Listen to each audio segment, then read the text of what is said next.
the Trump bet, and it's a very big bet, is that what needs to happen is we need to strengthen the United States economic posture as much as possible vis-a-vis anybody, whether it's Europe, whether it's China, whether it's anybody, because that puts the United States in the best possible position to deal geopolitically.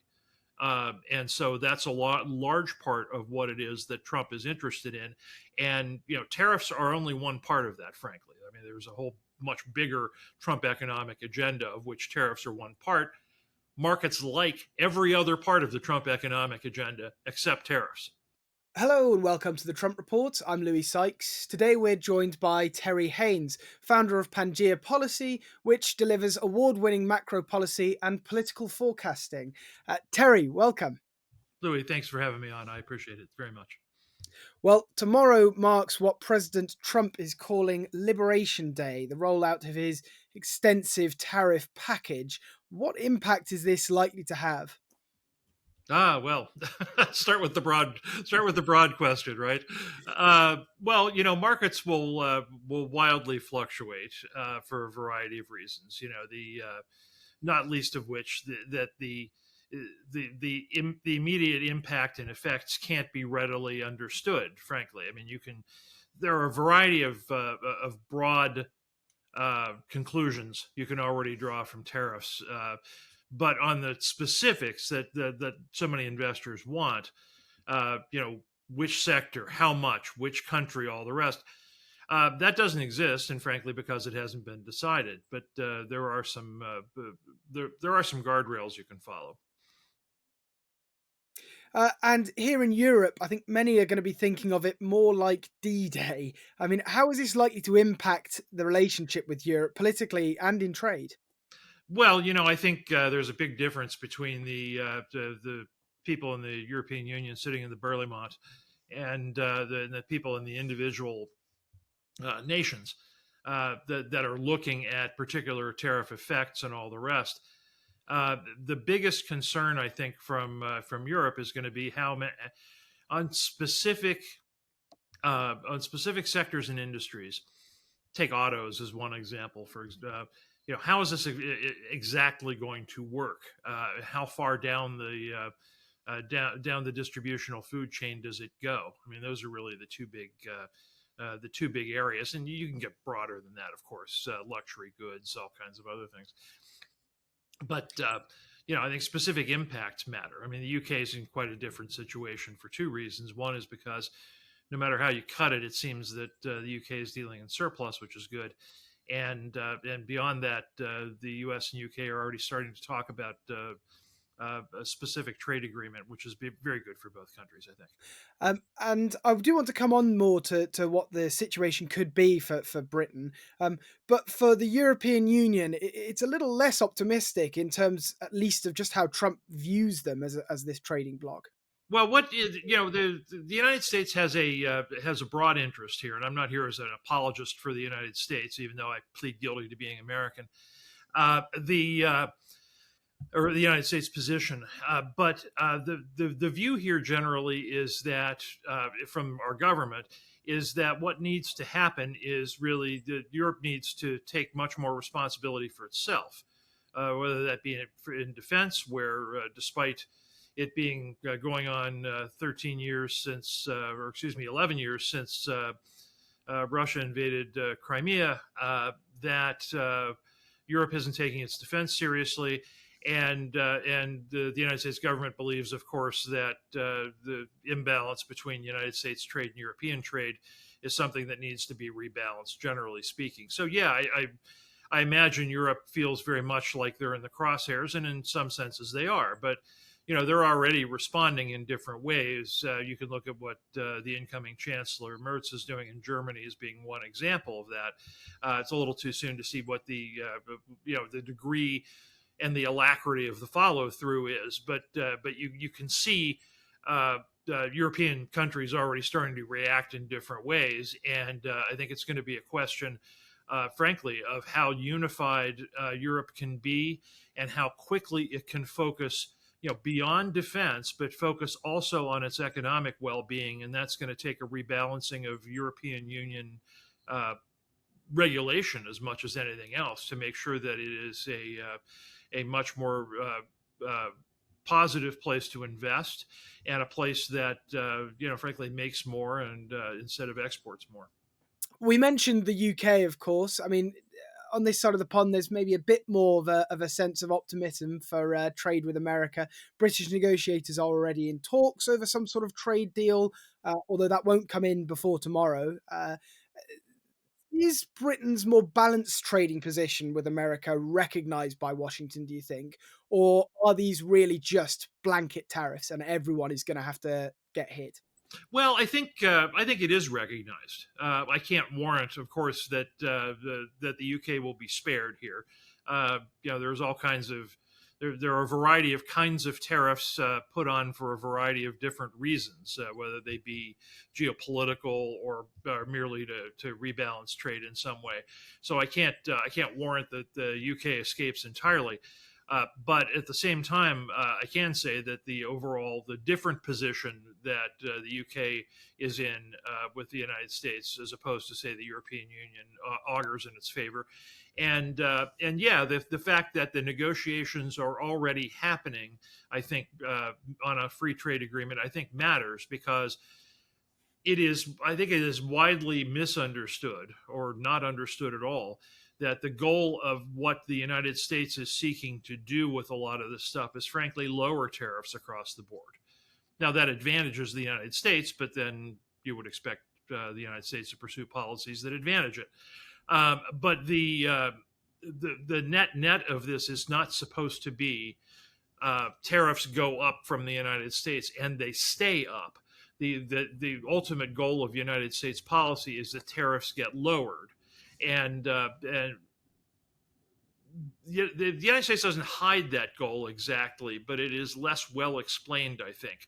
The best that happens from the United States side is Treasury Secretary Bessent always saying, going back 3, 4, 5 months, even before he was confirmed as Treasury Secretary, saying that that how the tariff proceeds is what he calls path dependent.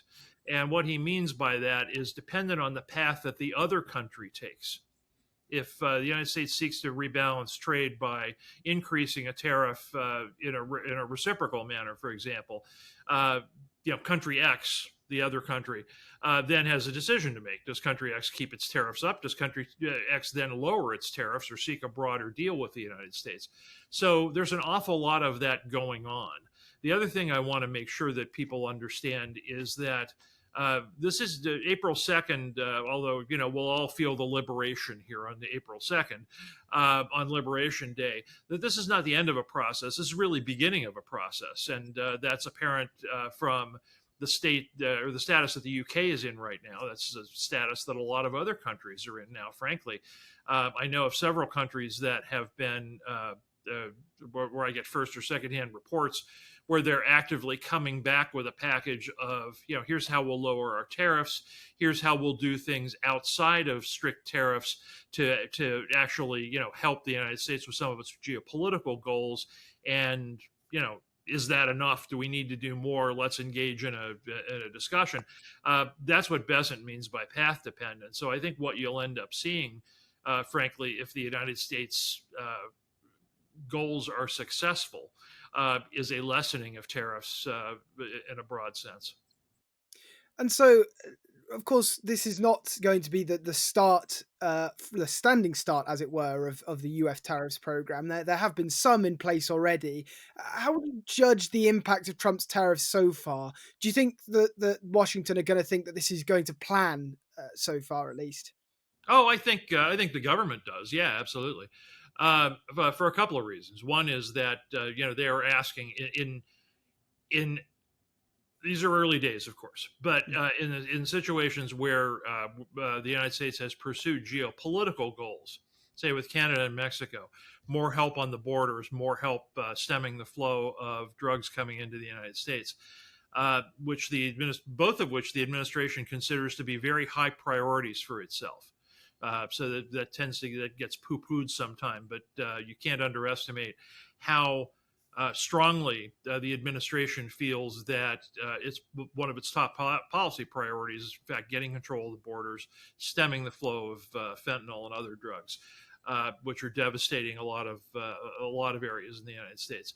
Uh, but where those geopolitical tariffs have happened or been threatened to happen, there have been responses. Firstly, secondly, you can see the administration pushing the tariff bounds both in terms of what I'll broadly just call foes, whether it be China or Russia, where the United States has said, look, we're not only going to start putting up the tariffs on China and keep putting them up for a variety of different reasons.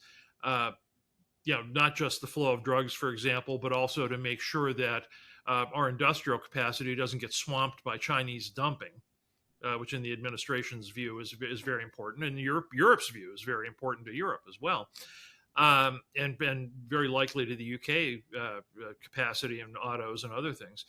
But more broadly, they intend to use tariffs as a supplement to sanctions and other things as a means of getting Russia to the table on Ukraine and keeping Russia to the table on Ukraine. And so, where are the big wins that the Trump team are going to be looking for on this tariff package? I think it is. I think that's a very well phrased question. And I think that they will not be looking for wins in the short term. Mm. It is, Wall Street and the markets tend to convince themselves of certain things and stay convinced until there's clear evidence to the contrary, or regardless of whether they should be convinced or not. One of which is that Trump really cares about the markets. Trump's going to be very sensitive to what we care about the markets. Well, that's not so this time out. It was so the first time in the very different world of 2017, 2018, 2019. Pre-COVID, pre-situation where you had a lot of international hotspots, not only China threatening in the South China Sea, but what you can argue are Chinese proxies pushing the envelope in Ukraine, Russia, which effectively is a client state of China's, and in the Middle East with Iran and the terrorist proxy groups there. So, what they view what's different this time out, which markets don't, frankly, are slow to be, figuring out here, is that the markets have had a holiday from history for the past generation plus, where they haven't had to worry about geopolitics. Well, now we have a situation where the United States economic policy, I'm sure we'll get into this in a minute, but the United States economic policy and the urgency to achieve it exists in large part because of the geopolitical situation. The Trump bet, and it's a very big bet, is that what needs to happen is we need to strengthen the United States economic posture as much as possible vis-a-vis anybody, whether it's Europe, whether it's China, whether it's anybody, because that puts the United States in the best possible position to deal geopolitically. And so that's a large part of what it is that Trump is interested in. And, tariffs are only one part of that, frankly. I mean, there's a whole much bigger Trump economic agenda of which tariffs are one part. Markets like every other part of the Trump economic agenda except tariffs. They like the fact that big tax cuts are likely to come. They like manufacturing, more manufacturing in the United States, although they're concerned about the transition to get there. They very much like deregulating businesses. They very much like unleashing energy, or energy dominance, as the administration likes to call it. They like all those things. This tariff thing discombobulates, and I think we're going to stay discombobulated in markets for a little while. But on that discombobulation of the markets, I mean, as you say, the markets have dipped again today ahead of this announcement on the tariffs. But how closely should we actually be watching the stock markets on this? I mean, Trump would argue not at all. And I suppose there is the argument that, anytime you have a dramatic geopolitical shift, there's going to be a change in how the markets read things. So should we keep an eye on those dips and rises right now, or is this more of a no, we should have a longer term view of this? I think the vast majority of people should avert their eyes. for the short term. We're in a situation here where for these reasons, Louis. Um, beyond the economic policy, which I've described, and we're happy to talk about it as much as you like, but which I've described generally, and the tariffs, which I've just described generally. Uh, we're going to be in a 2 month period here. I think people in the markets, people in the United States, people in the United Kingdom, pretty much everywhere, and certainly everywhere in the West, are going to be a 2 month period that I think is going to be very difficult beyond tariffs. Frankly, you have, and I wrote about this to markets about a week or so ago. I'm using a little cheat sheet just because there's lots and lots of things to hit. You're looking at the announcement of the tariffs or the tariff process on April the 2nd. At the same time, Congress is entering a very important period here in the next few weeks where markets are going to have a lot more certainty that either large tax cuts are going to happen in the United States, very market positive, or they won't, very market negative. And my view is we're about 80% likely to have them by the end of the year. Beyond that, you have a situation where the United States debt ceiling, which is a thing in law that requires the government to have a limitation on borrowing, and then gets put up over time. Whether that happens or not, and that's likely to happen in the next 3 to 6 months. That debate will happen in the next 3 to 6 months, and it's always a brinksmanship deal politically, which means it'll be brinksmanship for the markets. And then you have the geopolitics. Where are the Ukraine negotiations going, if at all? We have a rising geopolitical risk again in the Middle East for a lot of different reasons. The United States attacking the Houthis. Trump making threats to the Iranians about either negotiating on nuclear limitations or quote unquote facing bombs. I think was the phrase yesterday or over the weekend. You have beyond that, you have the Israelis continuing to try to nail down their own territory and create buffers, whether it be in Syria, Lebanon, or Gaza. And then you've got continued Chinese adventurism in the South China Sea, all of which are ongoing at the same time and either get resolved in some way or don't get resolved some way in the next 2 or 3 months. Back to my point about holiday from history, we've had the highest geopolitical risk in 50 years already. That's going to continue, and that's going to continue potentially to drag down markets, regardless of what happens with tariffs. Now, with all that, I'll stop the filibuster by saying only that some of those can be very positive. The Ukrainian negotiations can proceed positively, even though I think they're not today. Can be. There's a lot that Israel and the more traditionally minded Arab states, Saudi Arabia, Jordan, Egypt, for example, can do in the Middle East and push forward on that. There's a lot of those potential positives, and then on top of it, as I say, if markets see that it's very likely that tax cuts happen, that's going to be a countervailing market positive in the United States that I think, frankly, swamps tariffs a little bit once it becomes clearer that the tariff thing is a process that has resolutions in a lot of different places with what Besson calls the dirty 15 or anything else. So again, sorry for the filibuster, but that's I think that's what we're looking at in the next couple of months, which is why I say you might want to avert your eyes from your daily market tickers. One of the big targets for Trump's administration has been inflation, what we here would probably now call cost of living, really. The price of eggs is the big one that always comes up. Tariffs are inflationary, or at least they're regarded as being inflationary most of the time. Does Trump need to worry about how he's going to balance the rest of his economic policy against a possible inflationary effect of tariffs? Does he, right now, I think the answer to that, frankly, is he doesn't care.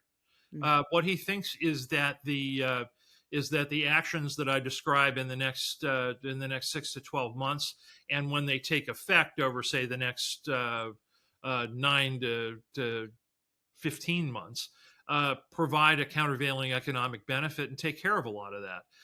And you get a situation also with things like eggs that provide help to them. The wholesale price of eggs here has gone down 68% in the last week, which means retail is about to follow. This has little to do with anything the Trump administration is doing. The bird flu business is going away. A variety of reasons for this, but like anything else that happens in politics, they'll get the credit because they'll get they also get the blame whether they deserve it or not. So they'll get the credit for this, and that's fine. There will be other price fluctuations. I think, by and large, certainly in the United States, I think there's not going to be immediate relief for consumers. But again, I think Trump judges that politically, this is the time to do these things. There's a lot of urgency, and there's a lot of urgency to get things done for a couple of reasons. As I say, the goal here is for them is that they make the United States economy as strong as possible in order to make their geopolitical position as strong as possible vis-a-vis China and the rest of the world. The urgency exists for two reasons. One is that he's in his last term. He's got 4 years, but beyond that, the congressional midterms come up in November of 2026. So if you are inside the Trump administration and you are thinking about this smartly, what you think is every day I have is one less day between now and November of 26 that I have to actually deal with these problems and find solutions and make them stick. Because I don't know what's going to happen after November of 26. Do I lose my majority in one or both houses? Certainly a possibility, non-trivial possibility. But they think they've got to do it now, and they frankly got to do it as quickly as possible. And frankly, that urgency, the geopolitics combined with the domestic politics, is why you're seeing them kind of go out and be, and Trump being president of everything, everywhere, all at once. Frankly, they don't think they have an alternative. And you mentioned there how some of the other larger players on the world stage will be viewing this. China, perhaps the most important in all of this. They've been voiced their frustrations about US threats of sanctions on people buying Venezuelan oil. I mean, should the US be worried about what China's reaction in the next week is going to be? No, I don't think they will be. How about that? Yeah.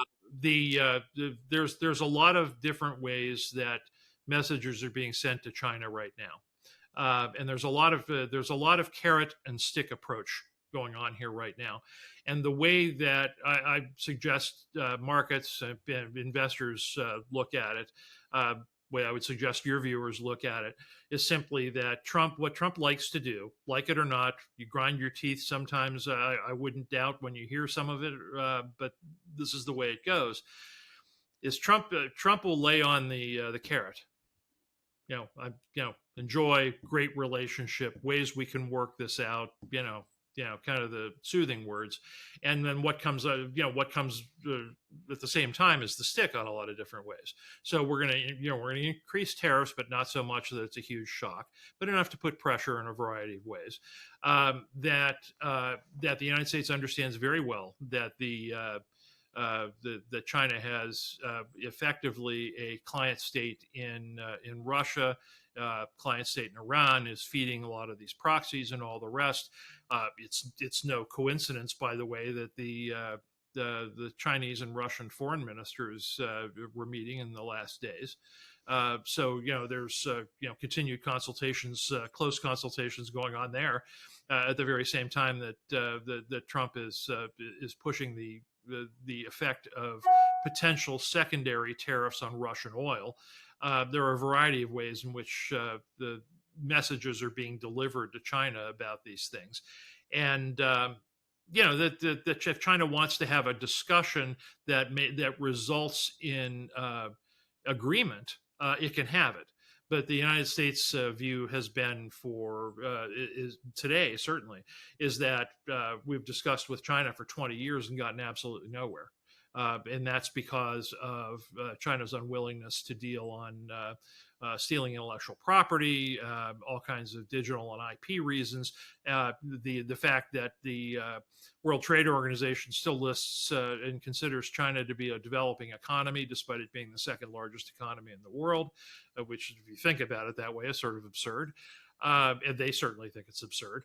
Those crying about the end of the rules-based trading order from the administration's perspective need to understand that the rules have been dropping off for quite some time, and that what from the administration's perspective, what it's trying to do is resize and right-size things. Well, one other country that may well be feeling the stick soon is Russia. Trump has been quite verbose in his feelings towards Putin in the last few days. He's now threatening to put a 25 to 50-point tariff on all oil from countries trading with Russia. That would be quite expansive, given that nations like India and China are still buying Russian oil, albeit not necessarily through official channels. Yeah, that's true. There's been from the administration's perspective, I think there's been a fiction going on for quite some time, certainly since the beginning of the Ukraine war. And I'll be blunt about it just for the sake of making the point. And again, I'm not advocating the administration's point of view. I think I'm trying to express it, though. And it's simply that if we can Slava Ukraini all we want, but if the net of this is that we are not willing to do everything possible to actually push in a way that provides the maximum amount of help to Ukraine, then we've already decided that we're going to let Russia back up off the mat in some way. And part of what Trump and part of what Vance have been saying over the past couple of months is, I think that's an accurate distillation of what they've been saying. And you can see this in a lot of ways. You can see this in the United States is not immune from this. I mean, the last administration slow walking defensive weapons and offensive weapons for Ukraine is a perfect example of that. The United States' unwillingness, the Western allies, the EU's unwillingness to use frozen Russian assets is a perfect example of that. There are all kinds of reasons why, and we can all decide for ourselves whether we think that's a good idea or not a good idea. But what I am saying is, this is how they view it, and that's those facts are true. The EU still can't figure out exactly what it wants to do about frozen Russian assets, for example. So there's always been this fiction that we're going to do everything we can to help Ukraine win. That's never been the case. Trump thinks that, okay, I'm going to take some hits for describing this situation and trying to put an end to the war, but it doesn't gainsay that it's true. What happens as a result of that is, and again, it's a carrot and stick approach where Trump's doing the carrot and, gee, I have this great relationship with Putin and Putin's so great and, whatever. And, but they mistake that is carrot. And, and Trump is perfectly willing to go stick as well. And he's expressed that over the past few days in this respect with Russian oil, and encouraging allies, anybody dealing with Russia, frankly, to take the consequences of a lot of this stuff and continuing to deal with energy and the like. So, we're either going to, one thing can happen or the other thing can happen. Either you're going to come to the table constructively and deal with this, or we're going to have this world where it's going to be much more difficult for you. And there's a lot of evidence that exists now, including in the United States intelligence community. And the intelligence heads have testified to this, did testify to it last week, that even the sanctions that now exist, combined with new ones and therefore potential oil ones, are already putting Russia much more on the brink than it has been before.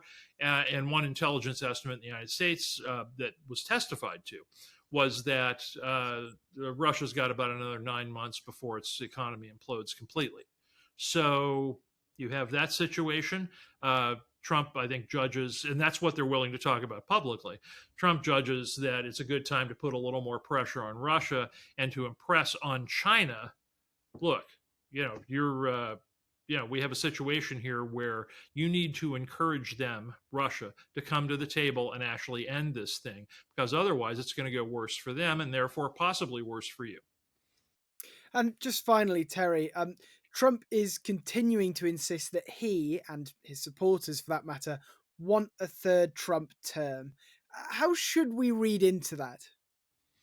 I think I certainly think he'd desire it if it was possible. I won't bore you with a couple of technical arguments about how you can get there. I mean, they're out there in the press, including the idea that Vance would run as the number one on the ticket, Trump would run as the number two.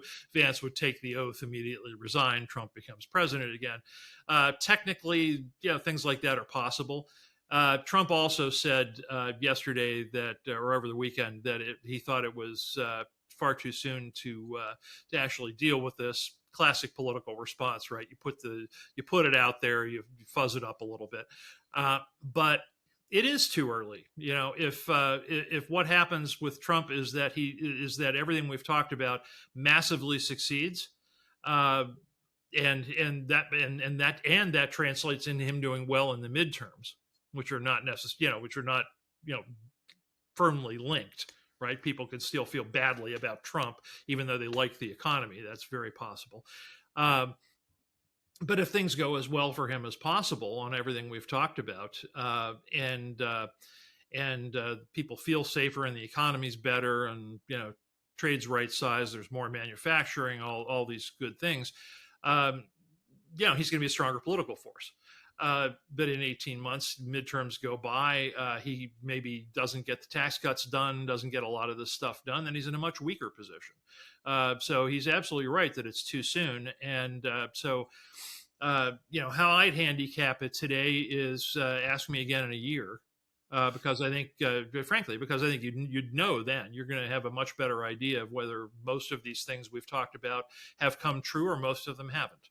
And that vastly affects whether or not it's even that the public even wants him to have another term, regardless of the technical hoops that might have to be jumped through. Well, Terry, if you're happy to, we'd absolutely love to have you on again to discuss the future of Trump and what might come of these tariffs. But thank you very much for joining us today on the Trump Report. Appreciate it, Louis. Thank you so much.